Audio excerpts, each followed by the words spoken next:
Hey, I'm back. And those of you that are following my reading journey of the book The Game, the book can be purchased on my website at consciouspress.net.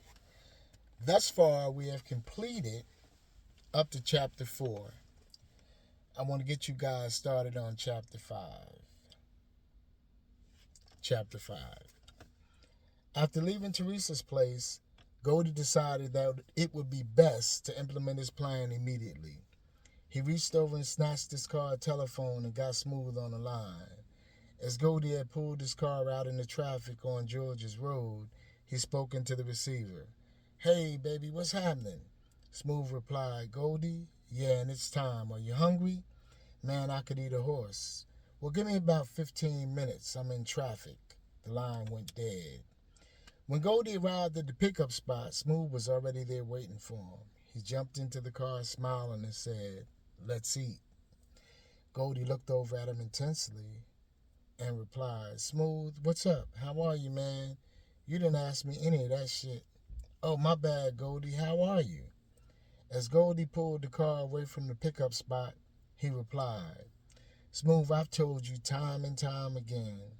Whenever you come into a set, always represent yourself with some pride and dignity. It will portray that you are respectful and that you seek and expect to be respected. Always acknowledge your brother, especially if it's somewhere that you've never been before, because you may just have to come back. It can make the difference in how people perceive you. It makes the difference in how people treat you. Now we shall dine." After a few moments, Smooth looked over at him and smiled. "We shall dine?" Goldie glanced over and returned the smile. "Yeah, brother, it's a long story." When Goldie and Smooth arrived at the diner of Somerset, they were seated in a corner booth by a young, attractive Spanish waitress.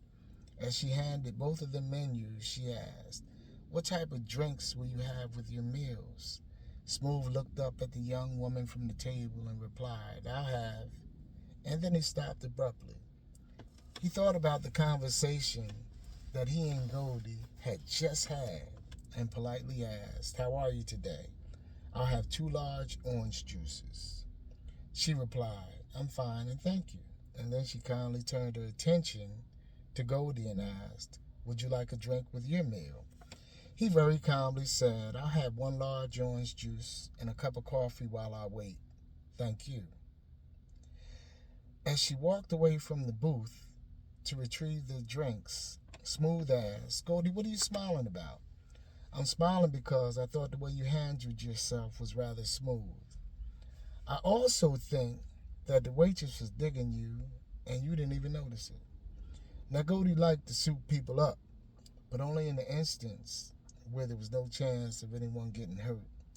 In reality, he liked the way the Smooth had corrected himself and thought there was hope for him yet. Goldie wrapped up a storm during the meal about how business would be conducted with the new plan in place. He said, "Smooth, I'm going to double up on you, man, and I'm going to explain to you how I want you to move it. When you get the product, drug in parentheses, I want you to have a portion of the product cooked up. Now, whoever you have cooked the product for you, take good care of them because we can use them. He's going to tell everybody about this thing, product in parentheses, you miss. And after the product is cooked, I want you to go by Shonda's place and tell her that I said to let you open up shop. She will give you the key to the basement. I want you to lock the product in the basement, then take the portion of the product that you had cooked up, and I want you to pass out chips of the product to everyone that gets high along the avenue. Let your clientele know where they can find you, and be sure to tell them to come to the back of the house. The basement door has a mail slot in it despite being located in the rear of the house. Serve them through the mail slot. And Smooth, this package is a monster. They will be coming. So I need you to be on your P's and Q's." He continued, Now, it shouldn't take too long for the person that you have cooked the product for you to finish what little he has, be it use or sell. Tell him to stop by where you are when he's done. Now, the reason it is so important for you to choose who aids you in this process is because at your option, he can be used as your henchman also. So we may as well put him on the payroll. It's just like I said, he's going to tell everyone about this thing that you miss. Now, when Teresa drops off the product to you, she will have a set of headsets, meaning 2, which you will be able to communicate with your henchman through from the inside. The henchman will stand out in front of the house or close by and let you know one coming back. In turn, you will respond one coming out, and so forth. Hopefully, you understand how important it is for you to choose the right man for this job. Smooth, this is a temporary setup, and it is going to get hot on the inside. I only need you to work for a few days, Smooth. You are my man and much too valuable to me to lose. Smooth could no longer conceal his smile. It felt great for him to hear Goldie tell him how valuable he was to him. He also knew messing with Goldie that it would allow him to touch some real money. Now, Goldie wanted Smooth to choose his own worker because he would have to put some type of trust into that person. The worker would know his movement. He would be expendable to Goldie, and the man who would replace Smooth would be expendable also. In reality, Goldie planned to leave Smooth in that setting for the next week or so, or however long it took for him to move a couple of cakes. Now, Shonda was a showpiece, but she had a few children, which wasn't a problem for Goldie. He loved the children. He looked out for them. And from time to time, he and Shonda would get together also. He was her strength and the help that she so desperately needed. He was also the type of man that she admired. Now, the way Shonda and Goldie met was rather ironic. One day, Shonda's youngest son had gone down to the corner store on the corner of Hale and Remsen. Goldie just happened to be out there talking with a fellow player. The little fella walked up to them and asked for a quarter.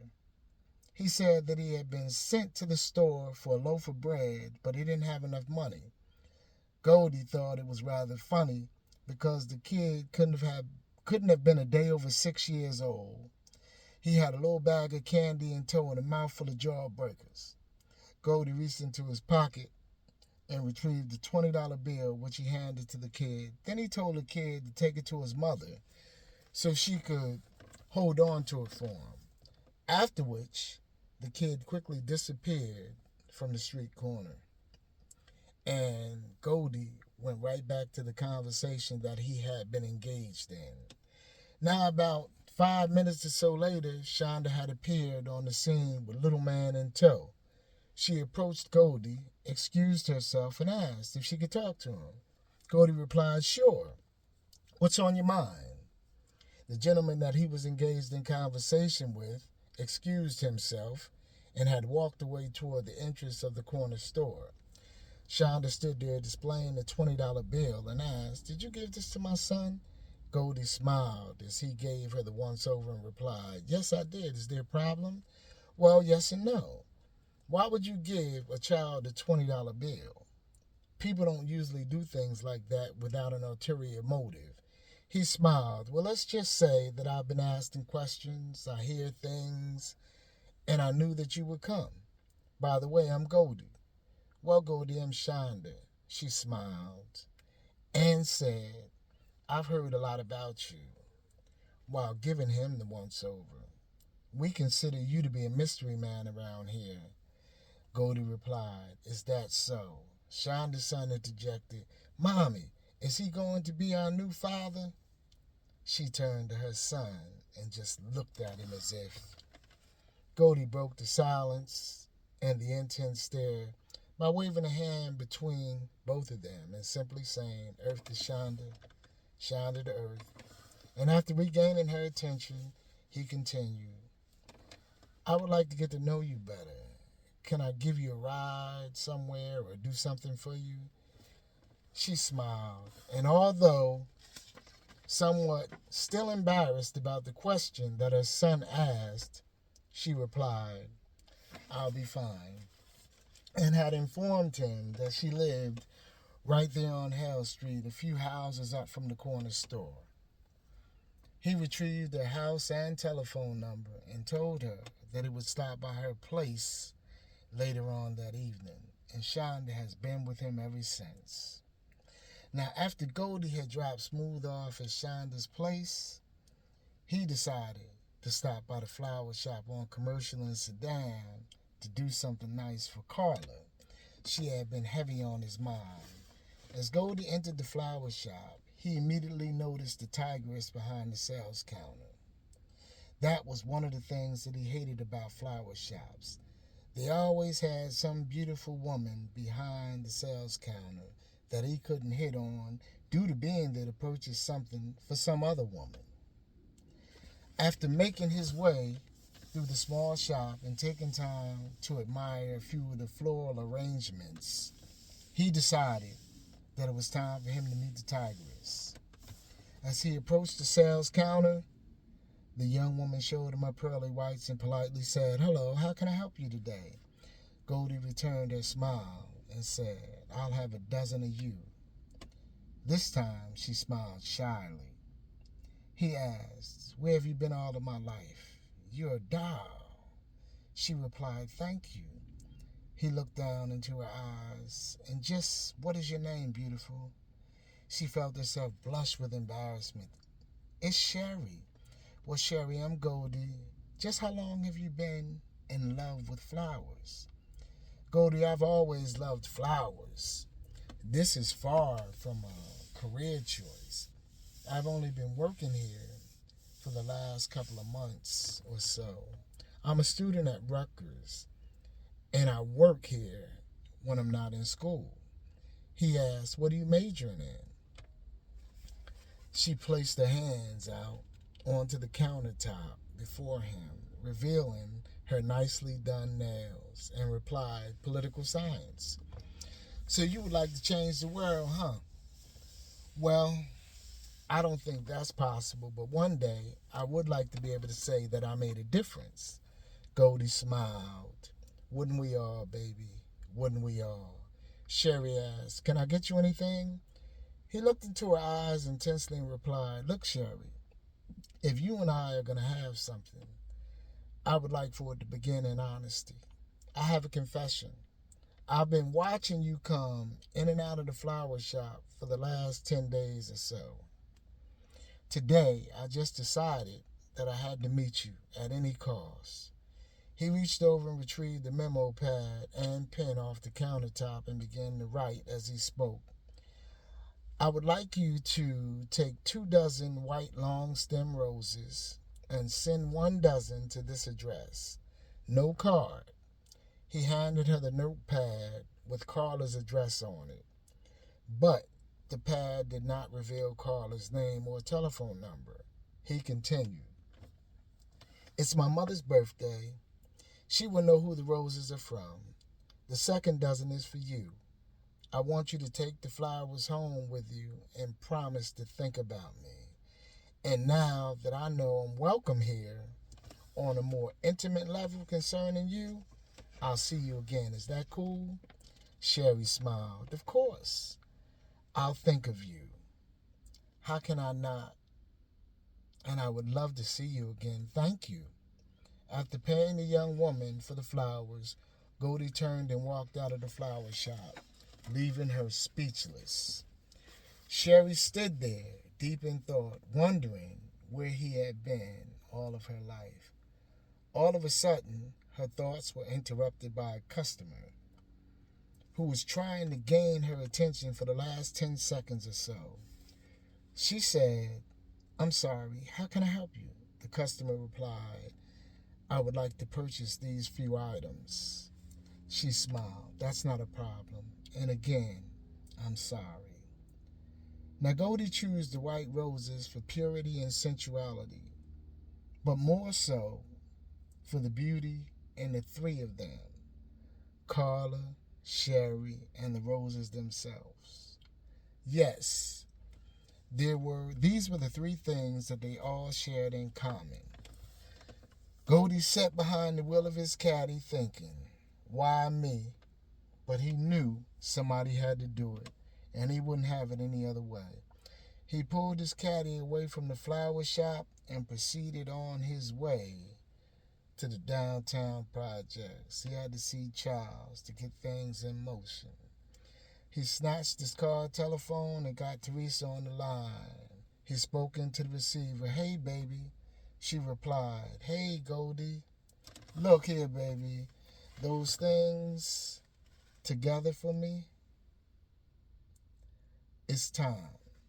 I was thinking about the conversation that we had last night. I think you should stop by the Family Learning Center and pick up some sort of birth control because we're in no position to have children right now. Okay, Goldie, if you think that's the best thing for our situation, it is, baby. It is. Hey, I gotta run. Teresa also asked, will I see you later? He replied, wild animals couldn't keep me away from you. The line went dead. Footnote, coded conversation. Smooth will be at the Family Learning Center to pick up the package. Drugs. Hey, that's chapter 5. And I hope that you enjoyed it. And hey, we'll get back together soon. Love you guys. Thank you and peace.